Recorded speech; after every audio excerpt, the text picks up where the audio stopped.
Hey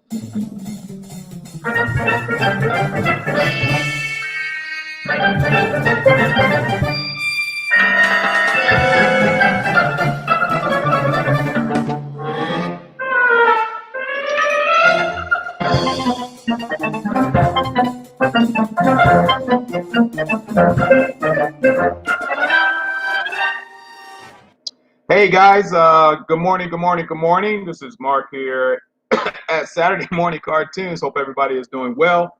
I got a little bit of a tickle in my throat if I start to cough. We're missing Rose. Rose is having internet problems, guys, and this is her show today. So she's going to reboot and try to pop back in. But what we're going to do, basically, let me bring up my partner in crime here. Rose, stop texting me, Rose. God, man. Yeah, trying to run a show, woman. Anyway, so hey, say hello to Jerome. And like I said, I am here too. Even my co-hosts love to bug me while I'm trying to do a show, and they expect me to go and read. And look who just popped up. It's like, good grief, woman. Hello, good morning. Yeah. Wow, just skipped right in on us. You're never this late. What's your problem today? We had to reboot everything, this whole system. Yeah. Ouch. Yeah, and it just didn't want to work for you today, huh? Panic ensued. So, but here I am. Oh, I get it. I know exactly what that feeling is like. So, you made it. Good grief. You know that was perfect timing. So you. And I have a great show planned today, so I wanted to make sure I got in one way or another. we figured that Jerome was ready to jump in to bail you out. You know, so look, I'm answering your messages on my phone right now. And it's like, did you know that you dialed me? You dialed me, Mark. Yes, I did. Yes, I did. I called you. Yeah, yes, you did, and I tried to call you back, and I missed your call. I purposely ignored you because I figured as much. I'm like, oh, I've ticked off Mark now. Yeah, the show started. I would have been on camera going, hello. You know that's not like me, Mark. You know it's going to be a real issue when I'm late. Who's this again? Rose who? I'm sorry. Mark's not available right now. Try again. Okay. Anyway, so, good morning, guys. Hey, I see Dina popped up. Well, I was going to let you two take over the entire show. You mostly will, because I have been up since 2 a.m. and I have an absolute splitting headache, and I am just, every time I talk, my head vibrates. So that's not good. Yeah. See, I think Rose, I think it's just an excuse to him getting up at 2. I think he just wanted to binge watch the Quinn Martin shows. No, yeah, I know. You know what I watch? I got these 2 channels that I enjoy. One is movies with an exclamation point, and the other is Heroes and Icons. So, really? Yeah, so I'm bebopping back and forth between Hill Street Blues and God, what's his name? John Thomas. What's John Boy's name? John Boy? No, real name. Richard. Richard. Thomas. I always call him. Thomas. Thomas. I said it 3 times. Thomas. Okay, and it was Battle of the Planets, I think. Oh yeah. Oh my God, Roger Corman. And I'm like, what the hell is? I'm like, oh my God, I remember the big boob spaceship. It's the Magnificent Seven in outer space. It was hilarious. Even Robert Vaughn was in that film. Yes, Robert Vaughn was in it as pretty much playing out his Magnificent Seven role again. And I'm sitting here looking at that. I said, wait a minute, isn't that the turtle head from I forget the other movie. I can't even think of movies right now. What wasn't George Peppard in that, or yeah, something George like that? Peppard was a cowboy with his own space, and it was like you said, the Magnificent Seven movies. And I was freaking out. I'm like, holy crap! And of course, we can get back to sleep after that. Even during that, wait a minute. Wasn't Sybil Danning in that also? I guess that was Big Boob Sybil Danning. Yeah, I really recognized her. Sybil Danning. Oh I my! really didn't recognize her, and it was like the stupid thing ended with John Saxon, who's the bad guy in there, basically saying, "I could have lived forever," and I'm like, okay, There goes the. Yeah, but Saxon is living forever. You know, that's beside the point. It was hilarious. All right, we're not gonna take up too much of your time. Rose, sorry. So I was up and watching stupid TV, and I've been up since. So you obviously wanted to do a show on the Jetsons, one of my most favorite cartoons. Yes, we actually have never done a full dedicated show to the Jetsons, so I thought it was high time to do so. And actually, before I start talking about the Jetsons, I actually want to play clip number 1, which is called "Your Safety First." Your safety first. Yeah. Caught me with my pants down. I'll go ahead and say Your Safety First was a 1956 promotional cartoon created by the Automobile Manufacturers of America. It's a 13-minute short set in the year 2000 that explains automobiles, new improvements in comfort and performance. Oh, this should be funny. I started at 1 minute, if you could. Oh, start at 1 minute. Wait, skip all those the opening credits. Okay. So. Oh, look, there's a Facebook message coming in from you. All right, That's cool. It's because I haven't said anything. Okay, 1 minute. There we go. Okay, now listen carefully, everybody. Go ahead and roll that beautiful footage. Wow, what a beauty. By golly, I think I'll buy a new car. And say, Millie, how long have I had the old one? Why, here, it marks 14 days, 11 minutes, 43 seconds.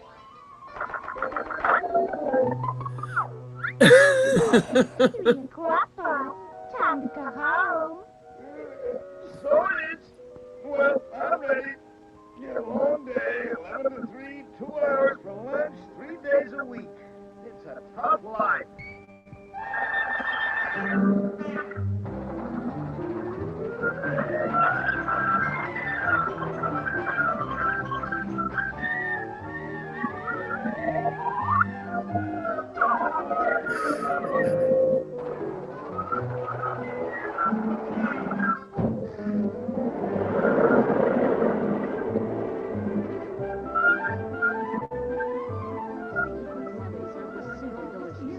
I've never eaten anything so fattening in my entire life.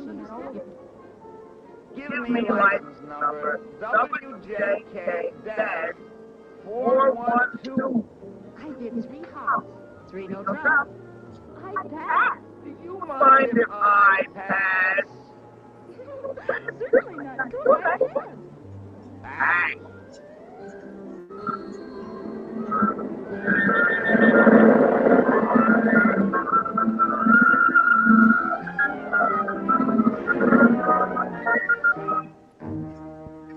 No doubt about it. This bus is a little old-fashioned. Okay, you can stop it there. Thank God. See, that's what disappoints me of Y2K. You know, we're supposed to have been promised so many things.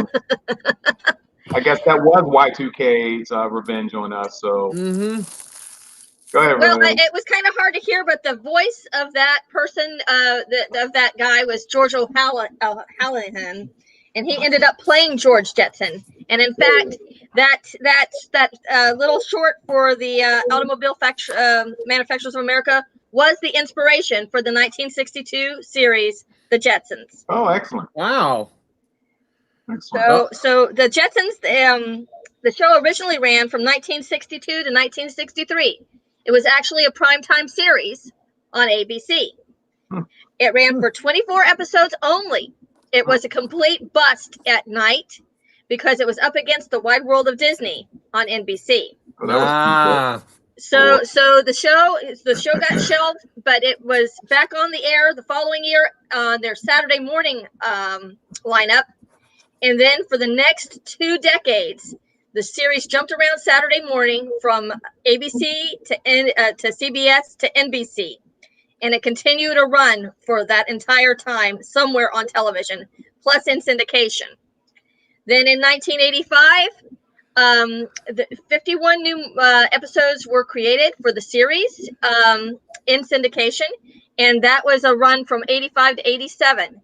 So So there's there's about, let's see, 74 episodes total of the Jetsons. So the Jetsons are a family residing in Orbit City. The city's architecture is rendered in Googie style, and the homes and businesses are raised high above the ground on adjustable columns. George Jetson lives with his family in the Skypad apartments. His wife Jane, the homemaker, their daughter Judy, who attends Orbit High School, and their son Elroy attends Little Dipper School.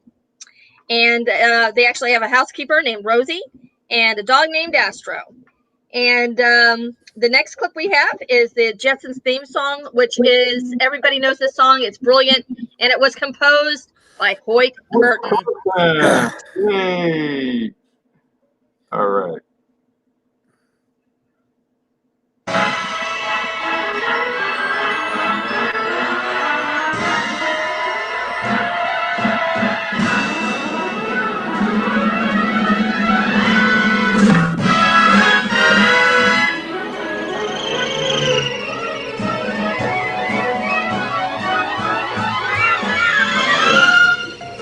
Meet George Jetson.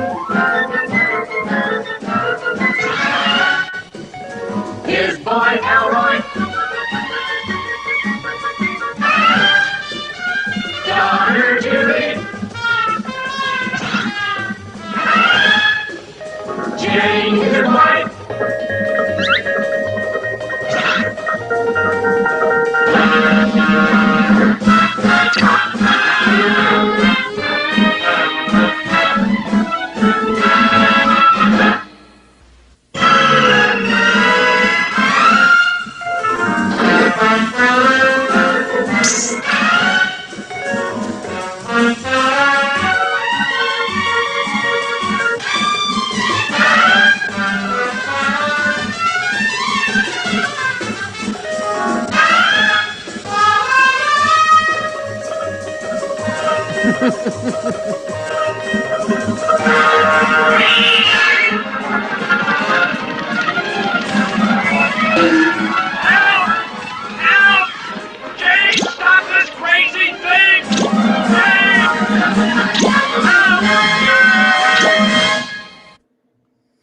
One of the most Just brilliant. Yeah. incredible pieces of music ever. Back when they wrote really good music. Oh yeah. As everybody knows, Hoyt Curtin has a long time standing with Hanna-Barbera and is best known for his work on Johnny Quest, Mark's favorite cartoon of all time. Wow. So, Yeah. so that was the opening and closing credits to the Jetsons. Did you And notice? I just don't want to bring in about the closing credits on the, Sure. the dog walk thing. In the one of the very earliest episodes, and I think it was the very first one with Jet Screamer, is they had put a fire hydrant on the walker, and they would have it go around. Okay, so that's funny. yeah, and at the closing credits, they left the fire hydrant in there so it would go around it, but I think they got rid of it because of the costs and time for animation purposes. That's crazy. But that's really interesting. I have an interesting thing that I found out about the Jetsons. Everybody knows that the famous voices of George and Jane, but they were not the original ones cast for George and Jane. And we'll get into who was cast later on. But originally, Maury Amsterdam and Pat Carroll. Oh, Maury Amsterdam. Were the original voices of George Jetson and Jane Jetson. They only did one episode of voicing, and it never aired because there was some kind of contractual issue with Maury Amsterdam being on the Dick Van Dyke Show and Pat Carroll being on Make Room for Daddy. Right. So they ended up both actors ended up filing lawsuits, like $12,000 lawsuits against Hanna-Barbera for breach of contract. But I guess that they ended up losing that because Pat Carroll basically, I guess, inferred later on that they lost that lawsuit. So you never get to hear them as the voices, but instead they asked George O'Hanlon, who did the voice in Your Safety First, to reprise, well, not actually reprise because the character is totally different, but to voice George Jetson. Now, George O'Hanlon, he was born in November of 1912 in Brooklyn, New York. And he was best known before the Jetsons as Joe McDotes. He played Joe McDotes in a series of shorts. And he also played opposite Barbara Eden on How to Marry a Millionaire. And he guest starred on I Love Lucy. And so I have a clip of George O'Hanlon as Joe McDotes. And if you want to go ahead and run that for a little bit, and we'll see who the real George Jetson is.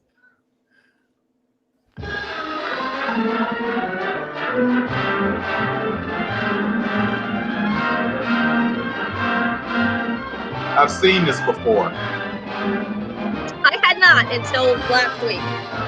I didn't put the 2 and 2 together. George O'Hanlon was George Jetson. I've seen Yep. it. I've seen this clip.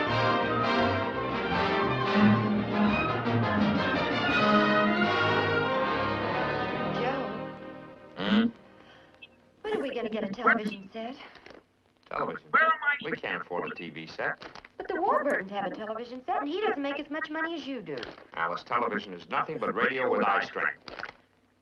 But television is gradually replacing entertainment, and Alice, look, I'm not going to sit home every night and watch commercials. If I want to buy something, I'll go to the store and buy it.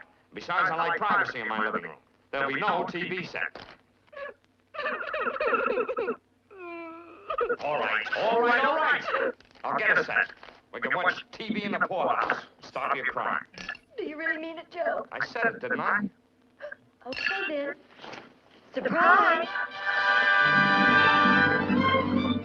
Marvin sure nice of you to help me install my television set. That's all right, Joe. I'm an expert on television, you know. Yeah, but do we have to take out every part? Well, you want it to work right, don't you? Can you imagine? Careful when you hand my picture to him. Joe, these tubes are built like the This is a well-known cartoon voice too. I just don't know his name. See, Joe, I wanted to tell you. What do you Ooh. You know how much voltage is in that thing? Who?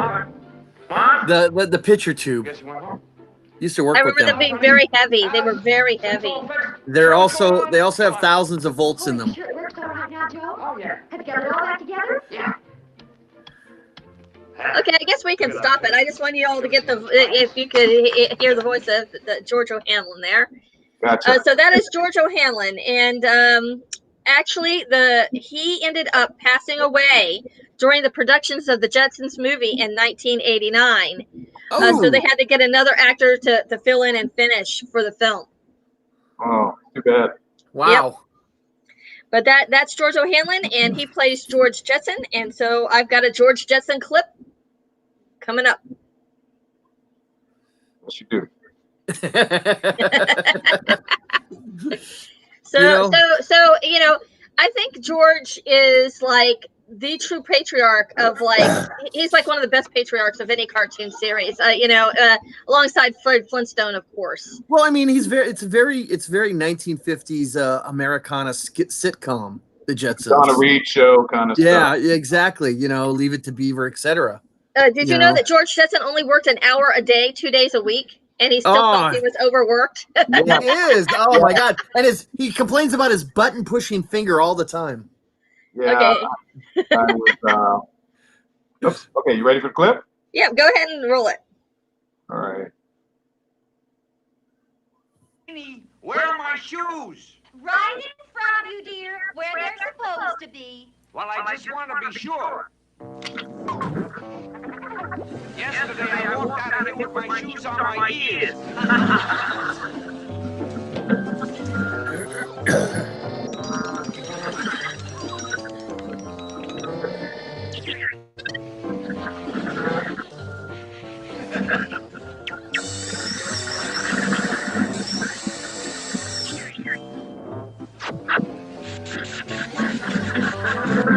You better I want one.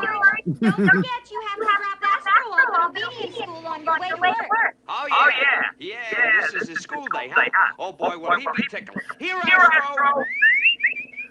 Time to go play with your daughter now.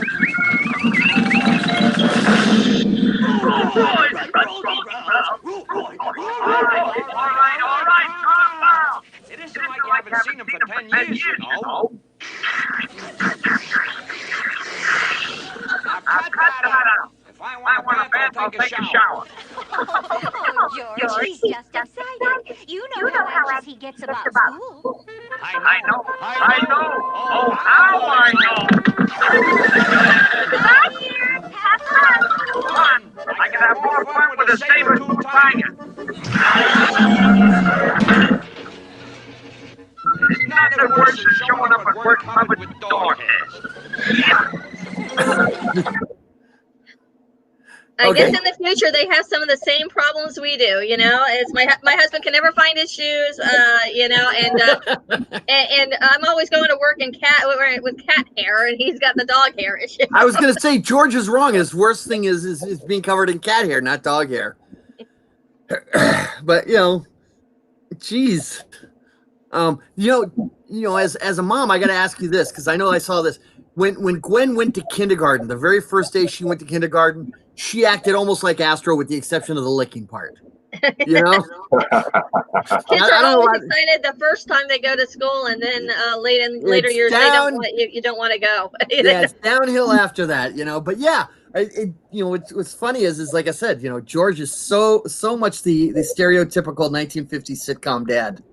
You know, he really is. He really is. I really enjoy George. He's like one of my favorite characters.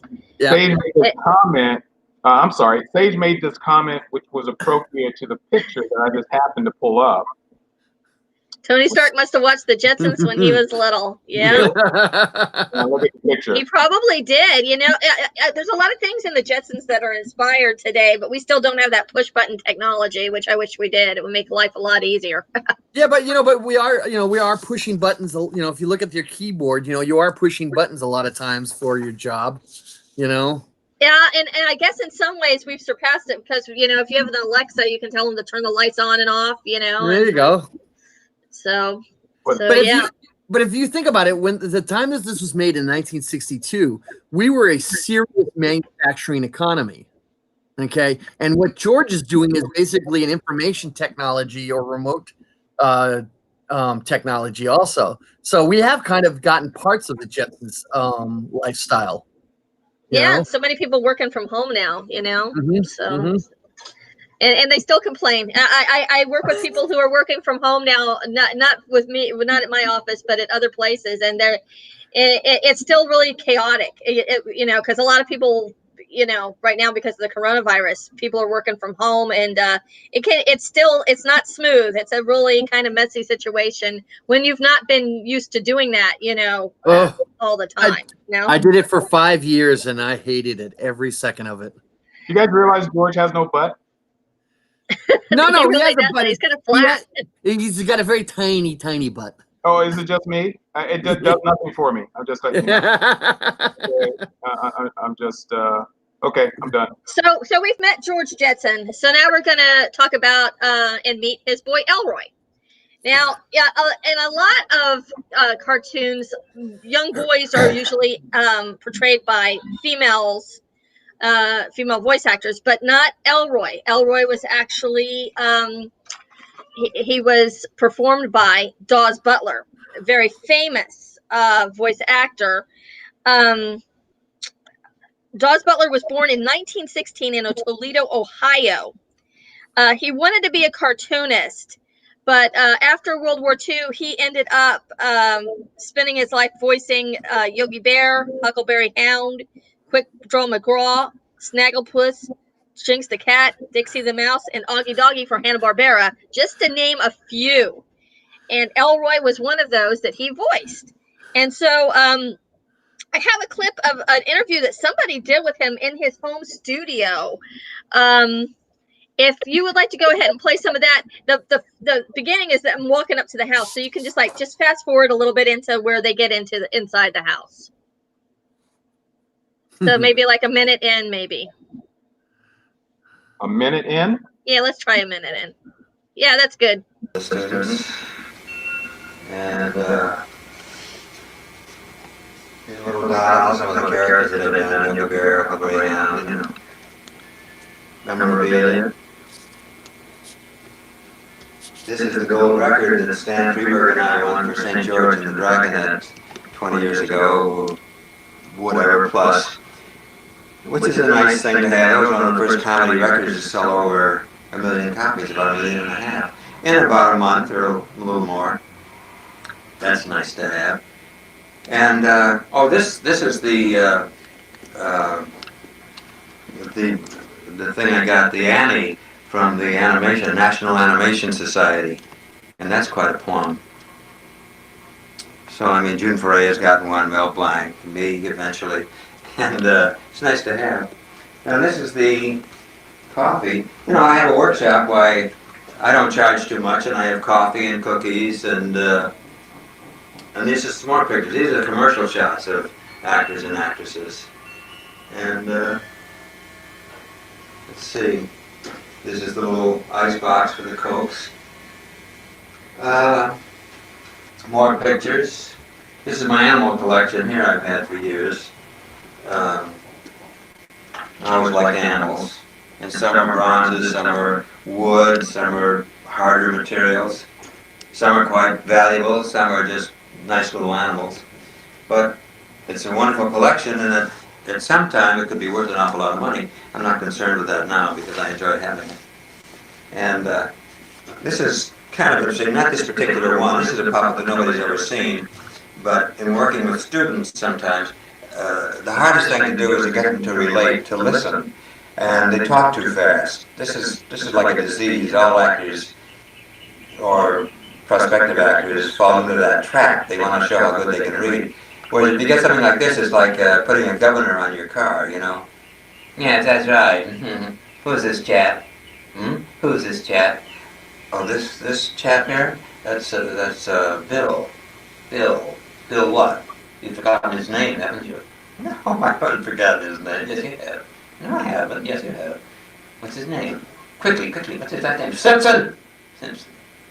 Well, he lucked out, you see. But you notice that I have to control my jaws because they have to coincide with his. He is moving his lips. He's not a ventriloquist. I don't know what you are, but you're not a ventriloquist. I'm, well, shall I tell him my name? Might as well. My name is Posh. I'm a very erudite, well-educated rabbit. This is when you put Daddy in a home. I'm sort of the head man. There's nothing else, you see. Just a head man. That's enough. You've done enough. That's enough. Okay, that's enough. But that's just an example of the things he...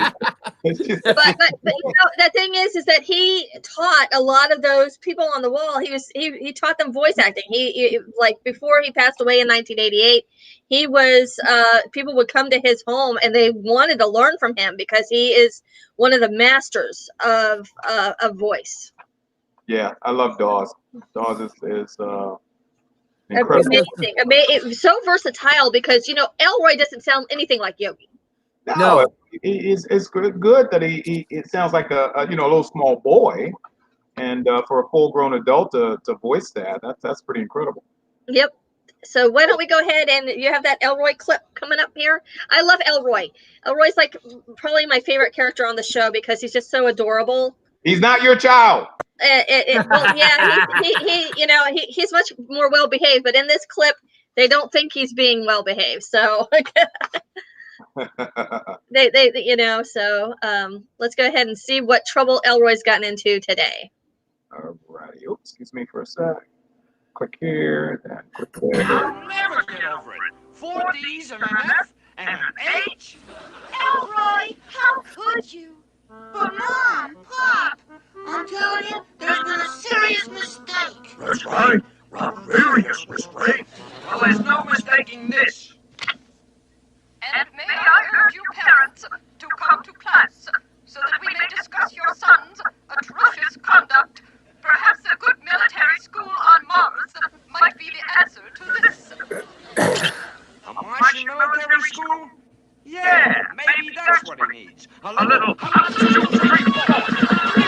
don't be so hard, Boy George, after all he did was fail. Fail?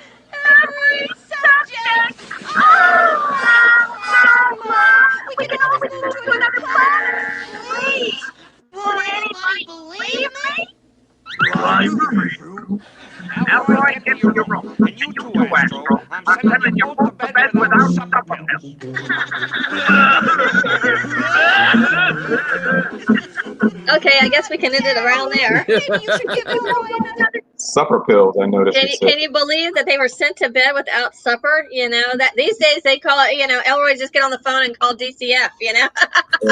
My parents are starving me to death. I was sent to bed without supper a couple of times. We're getting some reverb on the videos. Did you guys ever you all hearing that? It's like somebody has their sound up. Yeah, my sound is off. I've got everything off on mine. But it's just that's kind of odd. I'll try to mute everybody the next time around. See if that helps. But wherever you got these clips, these are really cool. That shows they're drawn. Wait a minute, I thought you. Oh, the yes. Those. The photos there. Yeah, that's pretty good. I mean, normally you rarely see the back of someone's head. Yeah. Animation, and there's a drawing of the back of Elroy's head. That's pretty cool. You know, what's funny about the back of his head is it's almost like he's wearing a yarmulke. Yeah, I know. It does, doesn't it? That little cap. Then if you look at the side view, you know, like it fits right into. If you took that hat off, its hair would probably be in that shape too, like a cone. I don't know. Maybe that little curly Q is part of his hair too. Maybe that's a strand of hair or something. I don't know. I know. But you know what's funny about Elroy is that, you know, he's the boy genius of the family. Yes. And he does a lot of interesting stuff. And but yeah, it's weird. You always seem to have this adolescent genius in the cartoons, you know, for some reason. Yeah. Yeah, but he wasn't annoying. You know, some of these kid geniuses, you know, you just want to pull your hair out. You know, like Scrappy Doo, for example. Yeah.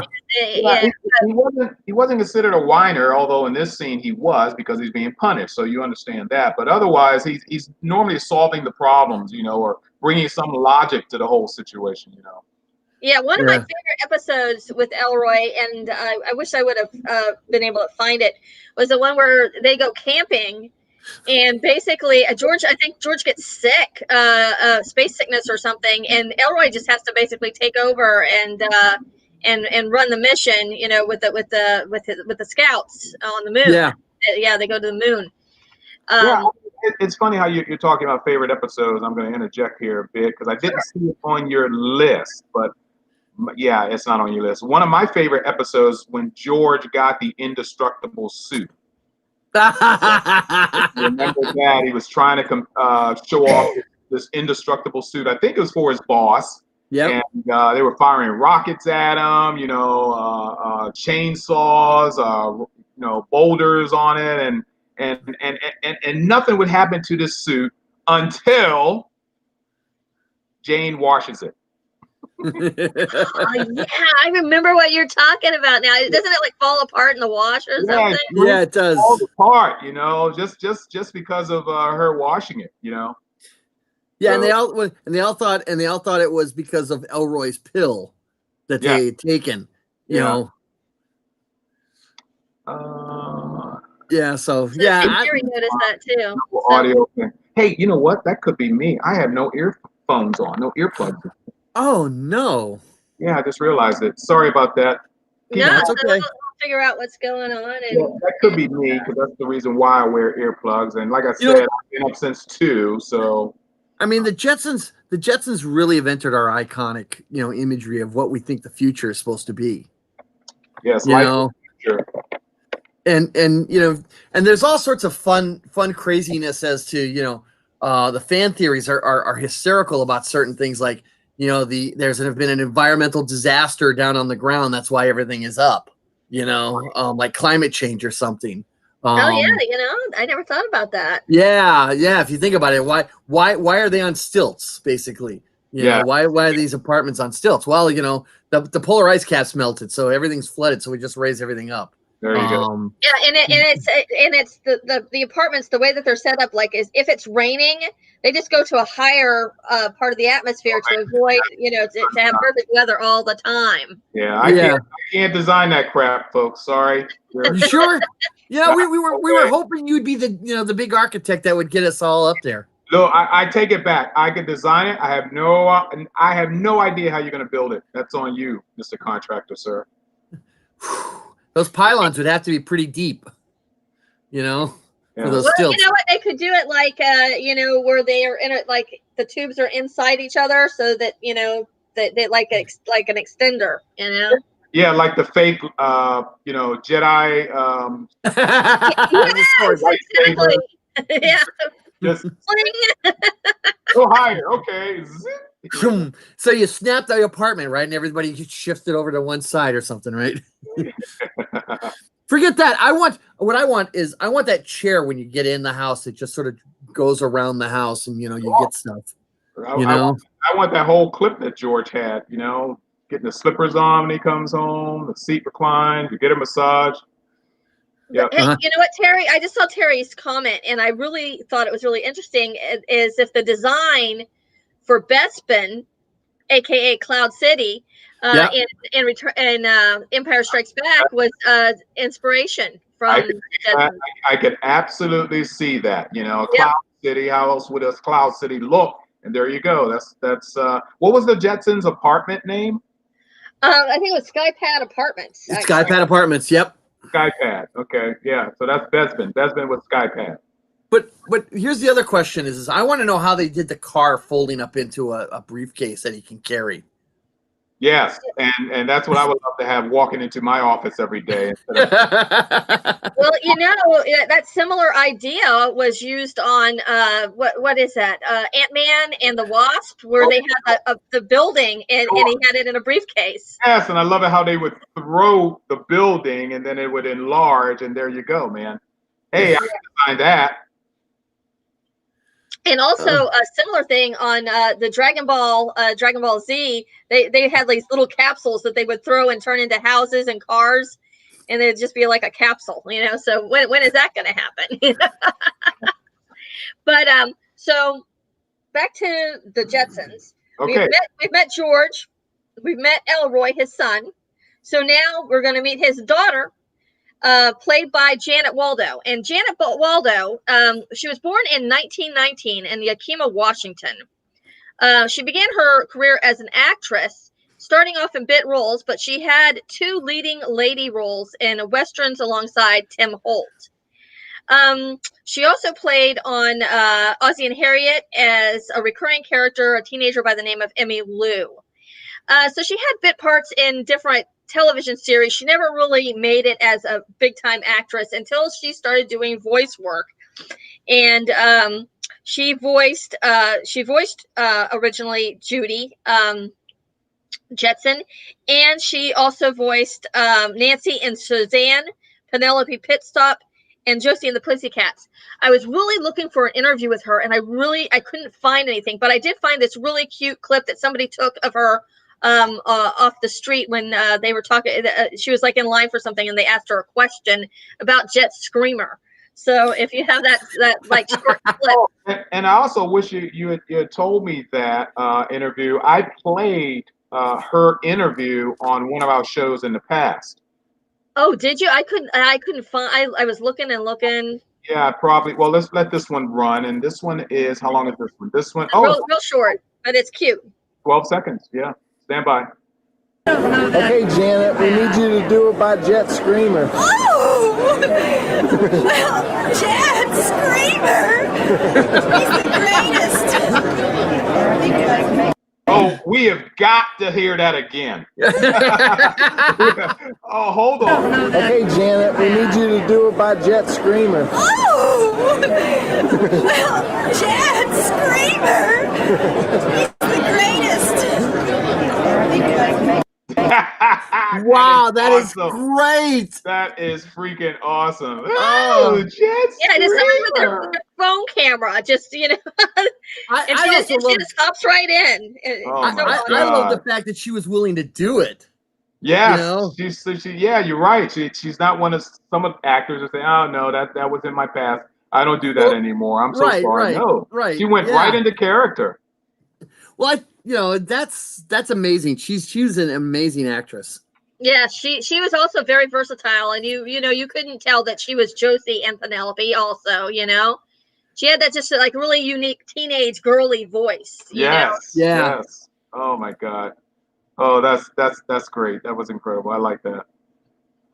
So we got a Judy Jetson clip for you Oh, too. my bad. Didn't have it queued up yet. So give me. Yes, that's number 8. Stand by, please. As I push a lot of buttons. The guy that invented the mouse for the computer is an absolute genius, but sometimes he takes me by surprise. What makes me crazy is when you have to do it with your finger on those laptops. Yeah, you know, every time when you drag the mouse across your screen, you think you're traversing a desert here, but it really isn't. It's just, what if we didn't have it, right? Here we go. Oh, Rosie, you darling, beautiful girl. Afternoon, Miss Judy. You learn this exercise in school. We're dancing, Rosie.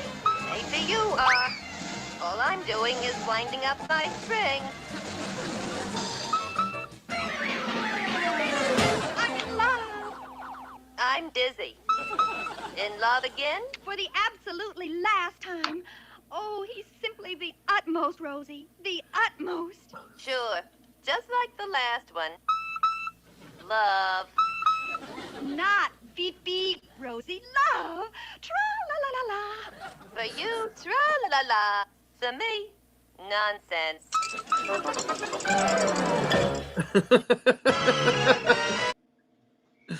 You know, there's a sad story about Janet Waldo. And I think I'd mentioned it before on the show, but it's worth mentioning again. In 1990, they did Jetsons the movie, and Janet actually did the entire voice work for Judy Jetson for that film. At the last minute, the studios wanted to get somebody young and hip, and they wanted a hip soundtrack, so they end up hiring Tiffany. Oh God! I think they're you know, I think you're alone. She does all the songs for the movie. Okay, she does a few of the songs anyway on the soundtrack, and they ended up, as part of the deal, she ended up redoing the voice of Judy Jetson. So you don't get to hear Janet Waldo do that voice in the 1990s film. I really wish they would come out with like a side version of it and plug her voice back in, because, you know, I mean, you know, not to diss Tiffany, but come on, you know, it's really sad. I mean, she is, you know, Janet Waldo was the voice of Judy Jetson. It was really not fair, but that was the studio's decision, and you know, pretty sad, actually. That was an attempt to get box office. You know, they were looking to boost box office receipts on that. Yeah. But I mean, having Tiffany do the songs, that's a standard practice. Having someone else do the singing from an actor. I mean, you go all the way back. I mean, there's discussions of some of the musicals back in the 30s and the 40s of the actors being the actual person who does the dialogue and the body and all that, but then they have someone else do the voice for the singing. And that's a known, they do that all the time. And nobody minds that, because that's pretty much, you know, a lot of actors can't carry a tune, you know, right, in a bucket. But doing what they did was just so wrong. As a matter of fact, I'm sure you read the same thing, but Adrienne Romano, who was the voice direct casting, she quit because of this. I did not know that. Well, actually, what is it? It says here she removed her name from the finished film, which is the same as quitting, because then, you know, having your name on the film is basically your resume. And she later on to do the voice casting for a lot of the DC Comics animation in the 90s and the 2000s. At some point, we ought to do like a whole episode on Andrea Romano. She just recently retired. I think Voltron was the last show she was working on. She retired. She knew how to pick a voice, you know. But yeah, you're right. With her. Yeah, we should talk about that after the show. But yeah, so I mean, this really had some real impact, because I read somewhere else that it was not only just was it Janet that got let go, but somebody else got let go in that same picture, and I can't find out who it was. I remember reading it, but I don't remember who it was.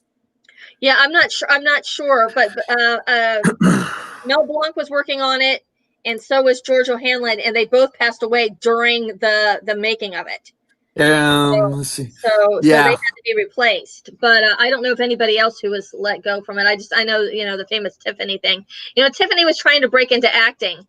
And she ended up doing, I think, I know she did a movie for Sci-Fi because I watched it. She did it with Debbie Gibson, and it was hilarious. But her acting career never took off, I think, the way she wanted it to. Yeah. Dawes Butler died just before the film. Okay, so.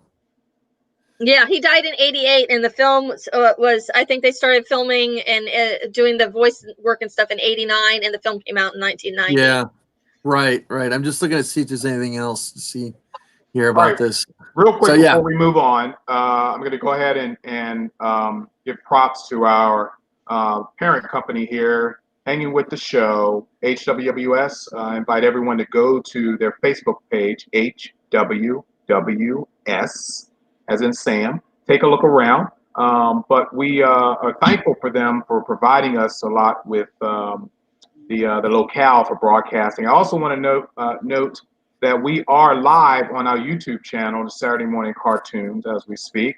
Not only on the Facebook page here, my Facebook page personally, but we are on the Saturday Morning Cartoons. So I employ people to go and subscribe to that page too. And you can watch them on both platforms there. And we will continue on with the Jetsons. This next item that you're going to bring up, Rose, I had no idea. I didn't either. It blew my mind because we have always, and it's been like a Sunday morning at 9 a.m. do these shows come on, as well as the Ma and Pa Kettle series as well, which I used to love. Right. And this came on, and you're going to let you go ahead and discuss it. Sure. So we're to Jane, George's wife. And she is played by actress Penny Singleton. Penny Singleton, she was originally born as Mariana Dorothy McNulty. You can see how that doesn't really work, as an actress, Oh, it's Mariana McNulty. Who? Penny Singleton. That sticks. And she was born on September 15th, 1908 in Philadelphia. She started her career off very early in vaudeville. And but later on, she became known for a very famous series of movies called Blondie. And Blondie was based on the comic strip Blondie. And there was, I think that it was around maybe between 27 and 30 movies. I'm not exactly sure, but a lot, yeah. And to the point where they air a lot on when I was growing up. They aired on Sunday morning or early Saturday, right? And, along with Abbott and Costello, and I love them, man. And so I have a clip of her singing in one of the Blondie movies because she was very versatile actress. She also did a lot of singing and she sang in Blondie. So here's a clip from one of her Blondie movies. Oh, I think you caught him off guard. Yeah, we're still here. I think Rose caught you off guard. It's all this damn clicking. I did. All this clicking that I got to do. I'm ready. Okay, go ahead with the Blondie. Oh God,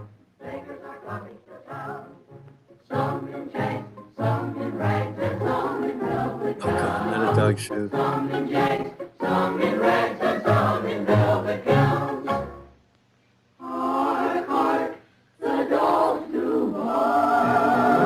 Jerome used to sing like that. Yes, I did. Because you had on those tight pants. Oh, doggone it. He's gentle, he is kind. I'll never find a better friend than old Dog Tray. Oh, where has my little dog gone? Oh, where can he be? With his ears cut short and his tail cut. I thought you said she was singing in this. That's what I thought so too. She does at some point. Well, let me help you out. That's fine. There she is. There she is. There's Penny Singleton. And then he's back to the choir. I was actually enjoying the music. In the shade of the old apple tree. Oh, I remember this episode. This episode, shall I say? Quiet. Hit him, Jane. Of course, that's not Jane.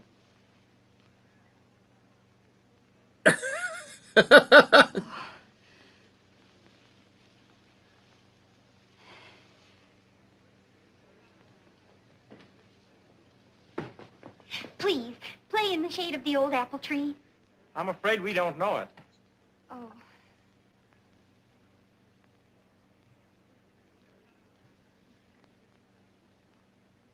Mommy, Hey, we know trees. baby dumpling. Sure. It won't do. It has to be apple. All right. I don't know how much good it'll do, but play it anyway.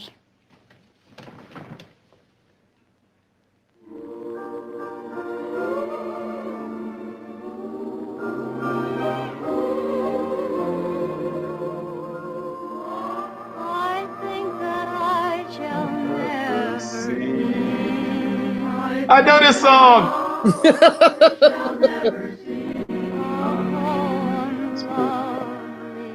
As a tree.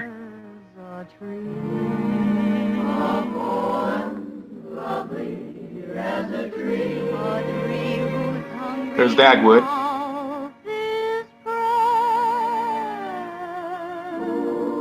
Love the eyebrow went up. Oh wow, that guy on the end is from I Yes. Love Lucy. Yes. Fred Mertz. William Crawley.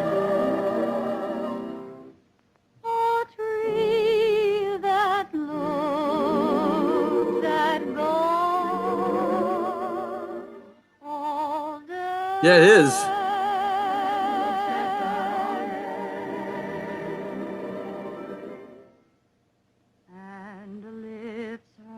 Dagwood's sitting next to his boss. His name is Mr. Dithers. Yes. Forgot the dog's name. Not that dog, but the fluffy one.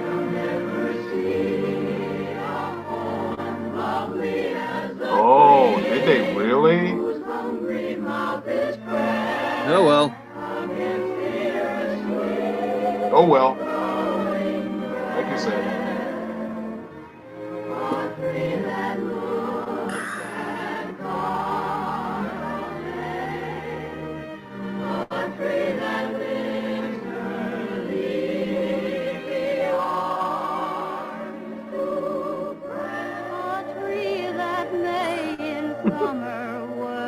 That dog.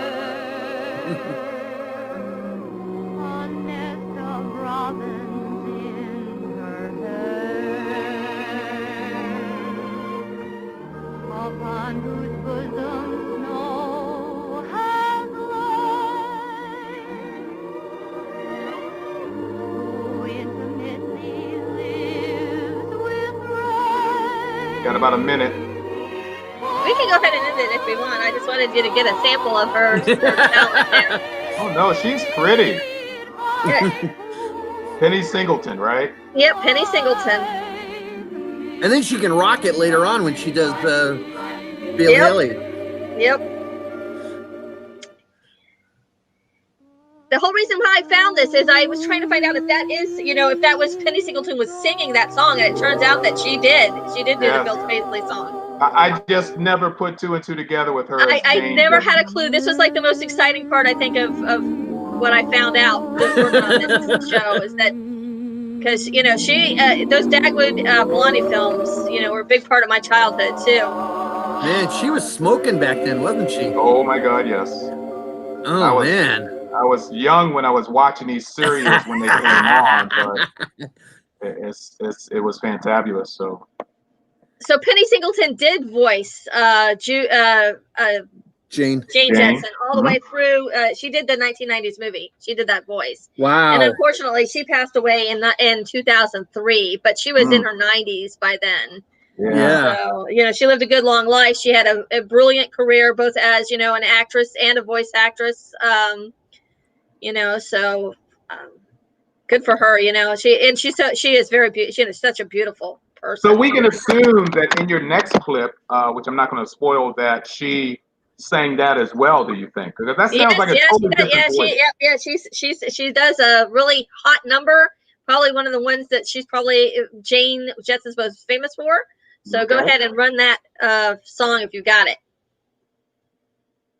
Uh-oh. You make sure that's the right one because I don't. I'm wondering. Hold on. I think that one. I think that's the. Stand by. I'm on it. Yeah, that's Blondie. That's the Blondie clip, and it's should be the next one. But I really say stand by. What happened to Jerome? He went. He yeah, he'll be back. Oh, here we go. Here we go.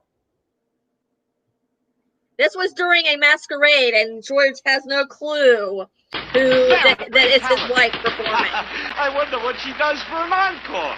Here's our next talented contestant, Miss Western Hemisphere. Thank you. It's a pleasure to be here in friendly Venus City. I hope someday you people will come down to Earth. That voice. I'm sure I've heard it before. Oh, nah, just wishful thinking, I guess. I'd like to sing an old American folk ballad that's been handed down for generations. Hit it, fellas!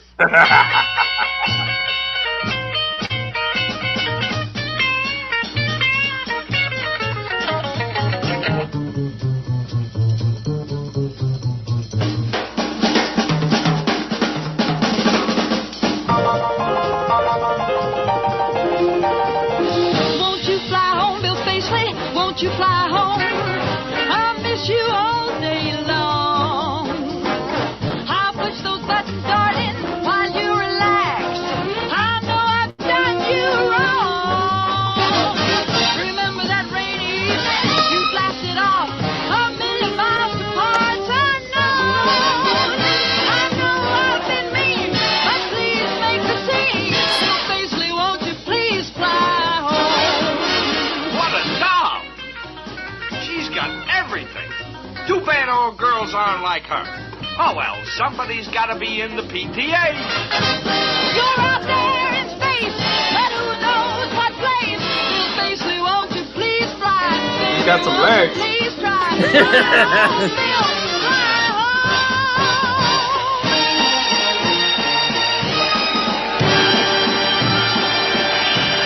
Planetary pandemonium up here, ladies and gentlemen. Miss Western Hemisphere has just stolen the show. Here she comes to receive the crown from the judge. Oh, no. Solar system, she's the queen. She's the fairest we have seen from the brightest galaxy. She, our queen, will ever. Look, that audience is painted in too. Of course, before we crown you, you must remove your mask. Oh, honey, I thought that you told me when you came in that you were going down to the... That was awesome. That was freaking awesome.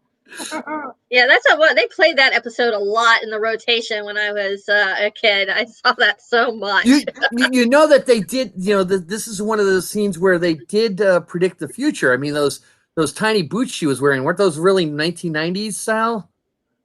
Yeah, kind of. Yeah. They were. Hold on, let me see. When she's singing up there, you can see she's basically got those anklet bootlets. You know, they go up to her ankles about. You know. Cool. So to round everything off, the Jetsons, you know, for whatever reason, they never made a Jetsons live action like they did the Flintstones. Yeah. And you know, the thing is, I can understand back, you know, maybe in the 70s and 80s, they didn't have, you know, the money or the way to do it. But now it could easily be done with CGI. And I'm surprised it hasn't been a live action version of the Jetsons made, you know, truly. Well, would you want to see them with modernized equipment or appliances or amenities in a live action movie, or would you want to stick to some of the clunkier classic renditions of spaceships and Even I this think it video would be screen cool here. the way that it is, the way that it was made, you know, the way it was intended, you know. Well, there are certain aspects you could mix and merge. I mean, you don't need to do like the big screen like you see here. You could do it as a flat screen, Right, exactly. You know, everybody loves cars with fins on them. I don't care what anyone says, you know. And you can still do it with a flying car, which is what, you know, with the little bubble. I mean, sure, it looks like a gremlin, but you know, but yeah, I mean, the flying cars part, the complaining about doing, you know, the big screen where your boss is on. I mean, come on, some of us have seen that in work. The thing with the live action Flintstone movie is you can't upgrade anything because that was the beginning of all of it. Right. You get my drift. Stop using logic, Mark. I know. Hey, sorry, that's how I am. But and it's easy. I think it's easier to do a Flintstone style film because you could, you know, there's so much they can play off of from the, and the series basically ran longer and was actually more popular. But you know, you're dealing with old timey, you know, what prehistoric, you know, what they imagine it to be. And it's sort of the same. And it's sort of the same way of how they rebooted Star Trek. Of course, they didn't have the square, clunky-looking dials and buttons on, you know, the console. They upgraded it to what we would imagine as being the future. As opposed to back in the '60s, those things were the future. But the retro future, which is what the Jetsons would be, is actually quite popular. Look at the LA airport, LAX airport. That's Look at that very, airport, but yeah. but they talk about there's like a restaurant in there that's very retro futuristic, as they call what you're looking at with the Jetsons now, and that's a very popular look. That's been coming back for a while, and if you go into the fashion magazines, especially in, you know, you deal with interior design sometimes, Mark. Oh, don't say that word. You notice that some of that stuff is starting to make a comeback. Oh, yeah. That look. So most definitely. I think it could be pulled off, Rose. I think they could do it. I think they would just have to be, you know, not faithful, but at least respectful of the source material. And you know, I think there would be an audience for it too. I mean, for years and years, they had that Jetsons ride at Universal. You know, that was very popular. Yeah. Well, it's really a Hanna-Barbera thing, but mostly it was the Jetsons, which I actually enjoyed. I rode that ride many times because I like the fact that we were on a rescue mission trying to save Elroy, who was kidnapped by Dick Dastardly from Wacky Races. You know, we're literally sitting in a chair, and the chair goes up and over as you're watching the screen of Elroy being literally dragged through the air by Dick Dastardly's flying machine, and you have Yogi and everybody else coming to the rescue. So it was a fantastic ride. I really enjoyed it. Was a great ride. You know, it was a staple at Universal Florida for years, and I think now it's the Minions now, I think. Yeah. No, I haven't been there in so long, so I'm not sure now. No, that building, yes, that building is the Minions. You're right. It is the Minions. So speaking of the Flintstones and the Jetsons, you know, there was a couple of crossovers between the two of them. Mm-hmm. I knew of one. I didn't know about the other one. Oh, yes. The Jetsons went back into the past to meet Fred Flintstone and family. Right, because Elroy invented a time machine. Yes. Oh. Okay. And then I think they did a reverse one where the Flintstones came forward. I haven't seen that one. I don't know. I'd have to look that up. I think that's what happened. I got to go check. But there's that. And I mean, and then there was preludes to that. To that, there was an episodes where where Fred was. I guess it turned out to be a dream, but it was so much like the Jetsons' future that Fred was in. So there was lots of that, but there was definitely a crossover between the Flintstones and the Jetsons. I really hope they do a live action version of the Jetsons, and if they do, I want them to do that favorite episode of mine where he has the invincible suit. And then subject the suit, of course, George in the suit to, you know, nuclear explosions and, you know, RPGs and landmines and all that kind of stuff. I'd love to see that. But then again, who am I? Well, I hope that someday they listen to us and make a film like this. I mean, right now, the film industry, as you know, it's everything's up in the air right now. But I just, you know, I'm surprised that it had, I mean, I don't know if it was ever in development and just never happened or what, but you know, I'm surprised it's taken this long for them to even, you know, have a live action film. But before we finish up, in 1986, the song was released on an album, one of these TV theme song albums, and they actually did a music video that was released for the theme song, and I have that here. That's our final clip of the day. Next, the final clip of the day. Oh, okay. Yeah. Go ahead. Mark's got a surprise for us, folks. Sorry, I'm typing here. Sorry. Mark's up to no good. I wonder what this could be. Well, I'm just gonna say shame. I'm gonna say shame on you, but let's go to your last clip. Okay. And where is it? There it is. Oh, I already have it on the screen. Okay, so here we go. This is the music video.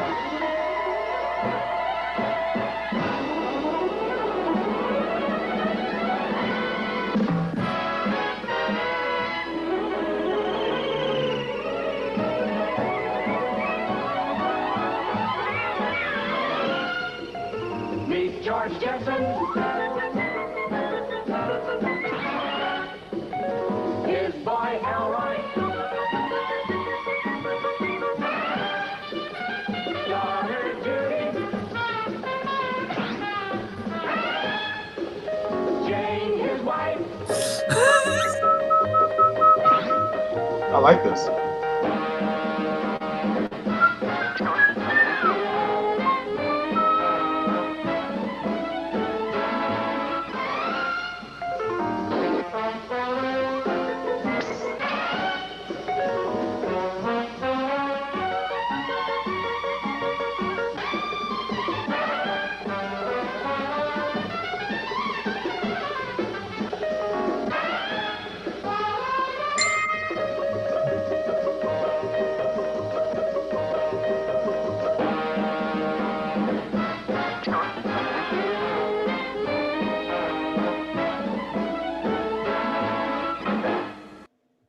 Awesome sauce. Okay, so do you guys remember? Okay, so you know who he worked for, right? Yeah. Yes, basically Sprockets. And their biggest competition was Coswell something or other. Coswell Cogs. There you go. There you go. Yeah. Okay. Before anybody else says anything else, I'm gonna let Rose end the show after this clip, which I am ashamed. I am embarrassed that she did not have in her list. How could you ever forget the most famous song that was ever played in Jetson history? He has a point. Freaking dare you, woman? Oops. Excuse me. Helps if you hit play. Yes, it does, doesn't it?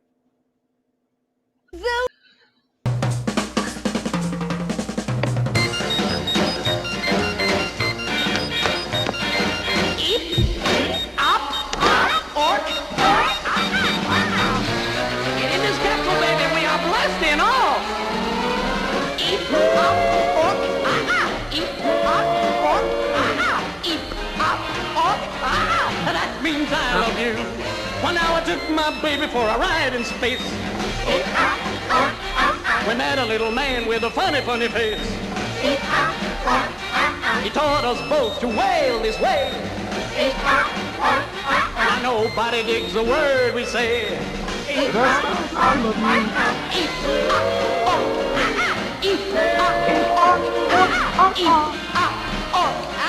And that means I love you.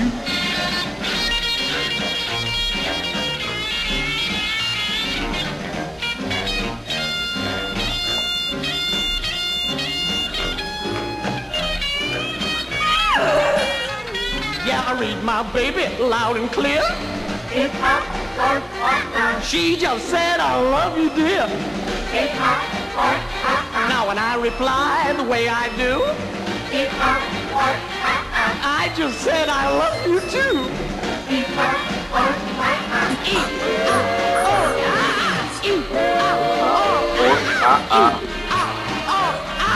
That means I love you. Come on, fly with me. Come on, fly with me. Now, eep-pop-ork means I dig you. You heard the word, and that crazy word, and that word you heard. Eep-pop-ork means I love you. Come fly Come on, with baby, me. I'll put you in Come orbit. fly with me. Come fly with me. Yes, that's Jet Screamer. The Jet infamous Screamer. Jet Screamer, yes. Jet Those girls Screamer. Those girls got nice legs too. I liked Janet Waldo when she's like, ah, you know, she's incredible. Yeah, I don't think Tiffany could do it that good. No. Get everybody on the screen here. So that's the show for today, and I hope everybody enjoyed meeting the actual actors behind the Jetson family. As usual, your show sucked in the beginning, but yeah, I made it on the edge of time. you came up smelling like roses in the end. So that was fantastic. I really I love the Jetsons. Especially I love the first season of the Jetsons. Yeah. You know, I really wasn't a big fan of the later seasons, but boy, that first season made such an impact. Yeah. Well, Rose, and Jane Vanderpyle voiced Rosie the robot. But she's so much well known for Wilma Flintstone. There's hardly anything about her doing Rosie, which is a shame. Yeah, it is. I would have included that as well. Rose, you forgot one of the most important members of the Jetsons. Astro, yes. Astro. Oh, the dog. Sure. Yeah. So, Ross Butler also, I believe. Right? Yeah, he did that, and of course he did Scooby. And one of the reasons Scooby talks the way he talks is because of Astro, because Jetsons was before Scooby Doo. So what's Astro's real name? Ruh-roh. I don't know. Oh, I forgot. Trowfaz. There you go. Oh my God, it sure is. Yeah, I remember that episode because I hated the name Trowfaz. Everybody hated the name Trowfaz. That's like, yuck. Oh my God. Oh, that was fantastic. So everyone's praising you right now for a great job. Thank you, everybody. Thanks, Charles. Yeah, your show sucked. I'm just staying in character here. Yeah, but your show is next week, isn't it, Mark? Which is going to be incredible. Absolutely. Yeah, it's going to end up sucking. It's going bad. to end up sucking at the end, of course, but it's going to be freaking incredible. In fact, I could probably announce it because I haven't really done any research on it yet. But I think what I'm going to focus on next week is Warner Brothers animation. Okay. Great. The Dancing Frog. Do you ever remember the cartoon where you had the little Martian kid? There was a mix-up with the stork or the delivery of the child. Mott, I think his name. I want to show that as well, which I did before. But anyway, so you guys you did an incredible job, Rose. Really appreciate it. Thanks everybody for joining us this week on Saturday Morning Cartoons.